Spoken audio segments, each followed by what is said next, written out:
Madam ಹೇಳಿ. S, ನೀವು ಹೇಳಿ. ನೀವು ಯಾವ ಊರಿಂದ ಕನೆಕ್ಟ್ ಆಗಿರೋದು ಅಂಡ್ ನೀವು ಏನ್ ವರ್ಕ್ ಮಾಡ್ತೀರಿ ಅಂಡ್ ನಿಮ್ ಏಜ್ ಏನು ಅಂಡ್ ಈ ಸಿಸ್ಟಮ್ ಬರೋಕ್ಕಿಂತ ಮುಂಚೆ ನಿಮ್ಮಲ್ಲಿ ಇದ್ದಂತ ಸಮಸ್ಯೆಗಳು ಬಂದಾದ್ಮೇಲೆ ನಿಮ್ಮಲ್ಲಿ ಆದಂತ ಸುಧಾರಣೆಗಳು ಡೀಟೇಲ್ ಬೇಕು. ಸರ್, ನನ್ನ ಹೆಸರು ಸುಜಾತ ಅಂತ, ರಾಣೆಬೆನ್ನೂರಿಂದ ಕನೆಕ್ಟ್ ಆಗಿರೋದು. ನನ್ನ ಏಜ್ 29. ನಾನು ಆಯುರ್ವೇದಿಕ್ ಸೆಂಟರ್ ಅಲ್ಲಿ ವರ್ಕ್ ಮಾಡ್ತಿದ್ದೀನಿ. ಸೊ ನಾನ್ ಬಂದಿದ್ ಕೂಡ ಇಲ್ಲಿ ವೇಟ್ ಲಾಸಿಗೆ ಅಂತಾನೆ ಬಂದಿದ್ದೆ. ಬಟ್ ಇಲ್ಲಿ ಹೆಲ್ತಿಗೂ ಸೊಲ್ಯೂಷನ್ ಸಿಗುತ್ತೆ ಅಂತ ಗೊತ್ತಿರ್ಲಿಲ್ಲ. ಹೆಲ್ತ್ ಪ್ರಾಬ್ಲಮ್ಸ್ ಅಂದ್ರೆ ನನಗೆ ಒಂದು 4-5 ವರ್ಷದಿಂದ ಮೈಗ್ರೇನ್ ಪ್ರಾಬ್ಲಮ್ ಇತ್ತು, ಸೋರಿಯಾಸಿಸ್ ಇತ್ತು, ಆಮೇಲೆ ಬ್ಯಾಕ್ ಪೇನ್, ಆಕ್ಸಿಡೆಂಟ್ ಆದ್ಮೇಲಿಂದನೂ ಬ್ಯಾಕ್ ಪೇನ್ ಸ್ಟಾರ್ಟ್ ಆಗಿತ್ತು. ಆಮೇಲೆ ವೇಟ್ ಜಾಸ್ತಿ ಇರೋದ್ರಿಂದ ಪಾದ ನೋವು ಬರ್ತಿತ್ತು, ಅಂದ್ರೆ ತುಂಬಾ ದೂರ ನಡಿಲಿಕ್ಕೆ ಆಗ್ತಿರ್ಲಿಲ್ಲ ನನ್ಗೆ. ಕೂತ್ಕೊಂಡ್ಬಿಡ್ಬೇಕು, ಇಲ್ಲ ಆಟೋದಲ್ಲಿ ಓಡಾಡ್ಬೇಕು, ಈ ತರ ಪ್ರಾಬ್ಲಮ್ ಆಗ್ತಿತ್ತು.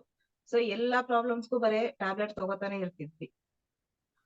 ಏನಿಲ್ಲ ಅಂದ್ರೂ ದಿನಕ್ಕೆ 1-2 ಟ್ಯಾಬ್ಲೆಟ್ ಯಾವ್ದರ ಮುಖಾಂತರ ಅದು ಹೋಗೇ ಹೋಗ್ತಾ ಇತ್ತು ನಮ್ ಬಾಡಿಗೆ. ಆಮೇಲೆ ಆಕ್ಸಿಡೆಂಟ್ ಆದ್ಮೇಲೆ 3 ಮಂತ್ಸ್ ರೆಗ್ಯುಲರ್ ಆಗಿ ನಾವು ಮೆಡಿಸಿನ್ ತಗೊಂಡಿರೋದ್ರಿಂದ ಆಟೋಮೆಟಿಕ್ಲಿ ವೇಟ್ ಗೇನ್ ಆಗ್ಬಿಡ್ತು.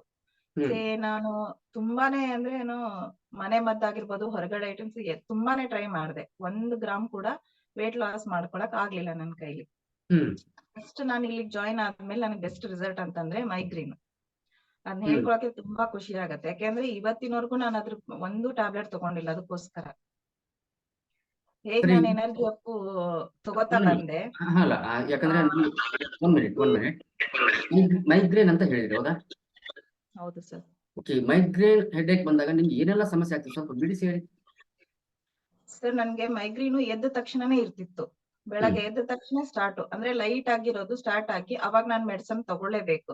ಟ್ಯಾಬ್ಲೆಟ್ ತಗೊಂಡ್ರೆ ಮುಂದಿನ ಕೆಲ್ಸ ನಾನ್ ಮಾಡಕ್ ಆಗ್ತಿತ್ತು, ಇಲ್ಲ ಅಂದ್ರೆ ಆಗ್ತಿರ್ಲಿಲ್ಲ. ಸೊ ನಾನು ವರ್ಕಿಗೆ ಹೋಗೋದ್ರಿಂದ ಟ್ಯಾಬ್ಲೆಟ್ ತಗೊಳ್ಳೇಬೇಕು. ಓಕೆ, ಅದು ಬಿಟ್ಟು ಏನಾಗ್ತಿತ್ತು ಅಂದ್ರೆ ತಗೊಳ್ಳಿಲ್ಲ ಅಂದ್ರೆ ನೈಟ್ ಒಂದು 6:30-7 ಗಂಟೆಗೆ ಫುಲ್ ಜಾಸ್ತಿ ಆಗ್ಬಿಡುದು.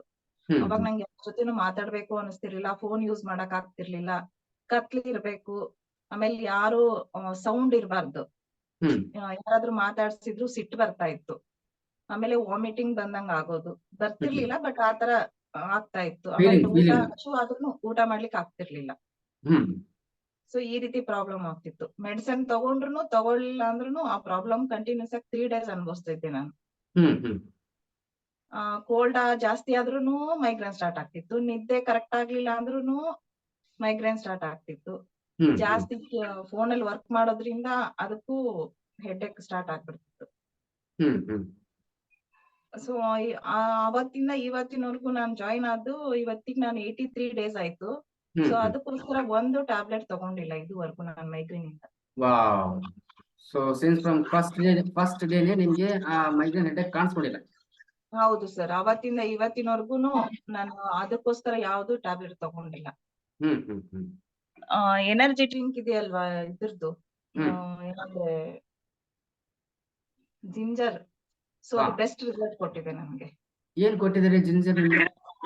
ಜಿಂಜರ್ ಏನಂತಂದ್ರೇನೆ ಕಫ ಪೂರ್ತಿ ಕ್ಲಿಯರ್ ಮಾಡ್ತಾ ಹೋಯ್ತು ಸರ್. ಕಫ ಹೆಂಗ್ ಹೋಗ್ತಾ ಹೋಯ್ತು ನನ್ಗೆ day by day, migraine complete ಆಗಿ ನನಗ್ ಹೋಯ್ತು. ಇದು ಜಿಂಜರ್ ಎನರ್ಜಿ ಡ್ರಿಂಕ್ ನ ಮಹಿಮೆ. ಹೌದು ಸರ್, ಇವತ್ತಿನವರೆಗೂ ನಾನು ಅದನ್ನ ತಗೋತೀನಿ. ಹೀಟ್ ಆಗುತ್ತೆ ಇಲ್ಲ ಅದನ್ನ ತಲೆ ಕೆಡಿಸ್ಕೊಳಲ್ಲ, ಬಟ್ ನನಗ್ ಮಾತ್ರ ಅದರಿಂದ ರಿಸಲ್ಟ್ ಸಿಗ್ತಾ ಇದೆ. ಹೀಟ್ ಆಗೋದು, ಕೋಲ್ಡ್ ಆಗೋದು ಅವೆಲ್ಲ ಸುಳ್ಳು ಕತೆ. ಹೌದು. ಸೂಪರ್. ಎಸ್, ಕಫ ಹೆಂಗೆ ಗೊತ್ತು ಹಂಗೆ ಮೈಗ್ರೇನ್ ಕಡಿಮೆ. ಹೌದು ಸರ್, ಅಂದ್ರೆ ನೆಗಡಿ ಬಂತು ಅಂದ್ರೆ ನೆಗಡಿ ಹೋಗ್ಬಿಡ್ತಾ ಇತ್ತು, ಕಫ ಕಟ್ಕೊಂಡ್ಬಿಟ್ಟು ಇಲ್ಲಿ ಏನಂದ್ರೆ ಗಂಟ್ಲು ನೋವು ಸ್ಟಾರ್ಟ್ ಆಗ್ತಿತ್ತು, ಹೆಡ್ಏಕ್ ಸ್ಟಾರ್ಟ್ ಆಗ್ತಿತ್ತು, ನೈಟ್ ಎಲ್ಲ ಉಸಿರಾಡಕ್ ಆಗ್ತಿರ್ಲಿಲ್ಲ. ಶುಂಠಿ ಟೀ ಕುಡಿದ್ರು ಏನ್ ಮಾಡಿದ್ರು ಅದು ಏನ್ ವರ್ಕ್ ಆಗ್ತಿರ್ಲಿಲ್ಲ ನನ್ಗೆ. 1 ವಾರ ಅದಕ್ಕೋಸ್ಕರನೇ ಸಫರ್ ಆಗ್ತಿದ್ದೆ ನಾನ್ ಮತ್ತೆ. ಸೊ ಇವಾಗ ಇದನ್ನ ತಗೊಳ್ತಾ ಬಂದಾಗಿಂದಾನು ನನ್ಗೆ ನೆಗಡಿ ಅದ್ರನ್ನ ತಲೆ ಕೆಡಿಸ್ಕೊಳ್ತಾ ಇಲ್ಲ, ಟ್ಯಾಬ್ಲೆಟ್ ತಗೋತಾ ಇಲ್ಲ, ಅದು ತನ್ನಕ್ ತಾನೇ ಹೋಗ್ತಾ ಇದೆ, ಆರಾಮಾಗಿದ್ದೀನಿ. Very good. So major problem ಬಂದು ನಿಮ್ದು ಕಫ ಕಟ್ಕೊಳ್ಳೋದು ಮತ್ತು ಮೈಗ್ರೇನ್ ಹೆಡ್ಏಕ್. ಹೌದು ಸರ್. ಎಸ್ ಸರಿ, ಅದು ಅವೆರಡು ತರ ಮತ್ತೆ ಬೇರೆ ಏನ್ ಚೆನ್ನಾಗಾಯ್ತು? ಮತ್ತೆ ಬ್ಯಾಕ್ ಪೇನ್ ಸರ್, ಇವಾಗ ನಾನು ಎಷ್ಟೇ ದೂರ ನಡೆದ್ ಬಂದ್ರು ಆರಾಮಾಗಿದ್ದೀನಿ. ಆಮೇಲೆ ನಾನು 8 ಅವರ್ 9 ಅವರ್ ಕೂಡ ವರ್ಕ್ ಮಾಡ್ತೀನಿ ಕುತ್ಕೊಂಡೆ, ಬ್ಯಾಕ್ ಪೇನ್ ಬರಲ್ಲ ನನ್ಗೆ ಇವಾಗ. ಆರಾಮಾಗಿ ವರ್ಕ್ ಮಾಡ್ತೀನಿ, ತುಂಬಾ ದೂರ ಅಡ್ಡಾಡ್ ಬರ್ತೀನಿ, ಆಟೋ ನೆಸೆಸಿಟಿ ಇಲ್ಲ ನನ್ಗೆ ಇವಾಗ. ಆಮೇಲೆ ನಂದು 3rd ಫ್ಲೋರ್ ಇರೋದು ರೂಮು. ಸೊ ನಾನ್ ಮುಂಚೆ ಎಲ್ಲ ಅದನ್ನ ಹತ್ಬೇಕಾದ್ರೆ 2 ಕಡೆ ನಿಂತ್ಕೊಂಡು ಸ್ಟಾಪ್ ಮಾಡ್ಕೊಂಡು ಮೇಲೆ ಹತ್ತುತ್ತಿದ್ದೆ. ಇವಾಗ ಮೇಲೆ ಹತ್ತಿ ಲಾಕ್ ತೆಗೆದು ಒಳಗಡೆ ಬರ್ತೀನಿ, ಈ ಸುಸ್ತು ಆಗಲ್ಲ ಕೂಡ ನನ್ಗೆ ಇವಾಗ. ಅಂದ್ರೆ ನಿಮ್ಗೆ ಸ್ಟೆಪ್ಸ್ ಹತ್ಬೇಕಾದ್ರೆ ಏನ್ ಆಗೋದು. ಹೌದು ಸರ್, ಅದು ಆಗ್ತಿತ್ತು, ಬ್ಯಾಕ್ ಪೇನ್ ಬರ್ತಿತ್ತು, ಕಾಲ್ ನೋವು ಬರ್ತಿತ್ತು, ನಿಲ್ತಿದ್ದೆ, ಸುಧಾರಿಸ್ಕೊಂಡು ಮೇಲ್ ಬರ್ತಿದ್ದೆ ಮತ್ತೆ. So 28 ಇವಾಗ ಆರಾಮಾಗಿ ಒಂದೇ ಇದಕ್ಕೆ ಹತ್ಬಿಟ್ಟು ಲಾಕ್ ತೆಗೆದು ಒಳಗಡೆ ಬಂದು ಕೂತ್ಕೊತೇನೆ ಆರಾಮಾಗಿ. Okay, super. ಹಾ, ಹಾ ಸರ್. ಅಂದ್ರೆ ಫಿಸಿಕಲಿ ಟೋಟಲಿ ಆಕ್ಟಿವ್ ಆಗೋಗ್ಬಿಟ್ಟಿದೆ. ಹೌದು ಸರ್, ಆರಾಮಾಗಿದೆ. ಸೊ ಮೆಂಟಲಿ ಯಾವ ತರ ಫೀಲ್ ಆಗುತ್ತೆ ನಿಮ್ಗೆ ಇವಾಗ? ಮೆಂಟಲಿ ಸ್ಟ್ರಾಂಗ್ ಆಗಿದ್ದೀನಿ ಸರ್. ಮುಂಚೆ ಎಲ್ಲ ಸಿಟ್ಟು ಕಡಿಮೆ ಆಗಿದೆ, ಎಲ್ರಿಗೂ ಆಲ್ಮೋಸ್ಟ್ ಸಿಟ್ಟು ಕಡಿಮೆ ಆಗಿದೆ ಅಂತ ಹೇಳ್ತಿದ್ದಾರೆ. ಇನ್ನೊಂದ್ ಚೇಂಜಸ್ ಏನು ಅಂತಂದ್ರೆ ಸ್ವಲ್ಪ ಸೆನ್ಸಿಟಿವ್, ಯಾರೇ ಏನಾದ್ರು ನನ್ನನ್ನು ಅವಾಯ್ಡ್ ಮಾಡ್ಲಿ ಅಥವಾ ಏನಾದ್ರು ಅಂದ್ರೆ ಅಳು ಬರ್ತಿತ್ತು. ಇವಾಗ ಅಳೋ ಸಿಗ್ನೇ ಇಲ್ಲ. ತಲೆ ಕೆಡ್ಸ್ಕೊಳಲ್ಲ ಬೇರೆಯವ್ರ ಬಗ್ಗೆ, ನನ್ ಪಾಡಿಗೆ ನಾನ್ ಕೆಲ್ಸ ಮಾಡ್ತಿರ್ತೀನಿ.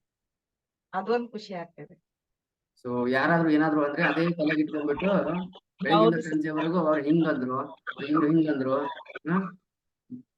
ತುಂಬಾ ಅಳ್ತಿದ್ದೆ ನಾನು ಒಬ್ಳೇ ಇದ್ದು. ಬಟ್ ಇವಾಗ ಅಳು ಬರೋದಿಲ್ಲ, ತಲೆ ಕೆಡ್ಸ್ಕೊಳಲ್ಲ ಅದ್ರ ಬಗ್ಗೆ. ತಲೆ ಕೆಡಿಸ್ಕೊಡಲ್ಲ. ಸರಿ, ಓಕೆ, ಇದು ಮುಖ ಏನ್ರಿ